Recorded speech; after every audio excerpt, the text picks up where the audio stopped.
Mga kapatid, kaming mga Muslim, pag nagbabasa kami ng Quran, at tapos pagbasa din ng Kristiyano, similar to the Bible, sabi ng Kristiyano, nangupya kayo. Nangupya kayo. Pag sinasabi diyan sa Biblia, ako ang Diyos nag-iisa, nandito rin sa Quran, ako ang Diyos nag-iisa, ay nangupya yan, kupya yan. So, okay, sabihin niyo yung kupya. Ano magagawa ko? Yun ang paniniwala niyo.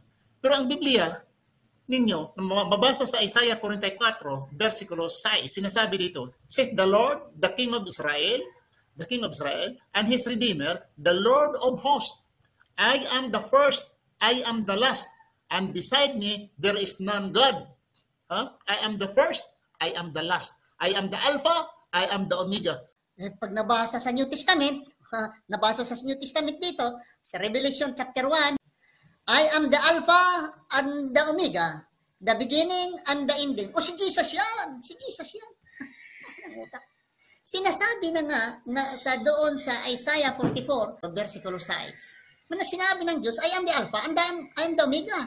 And beside me, there is none God. Wala na ang ibang Diyos beside me. Sabi nila, pagbasa doon sa, pagbasa sa Revelation chapter 1, verse 8, Alpha and Omega, nandoon.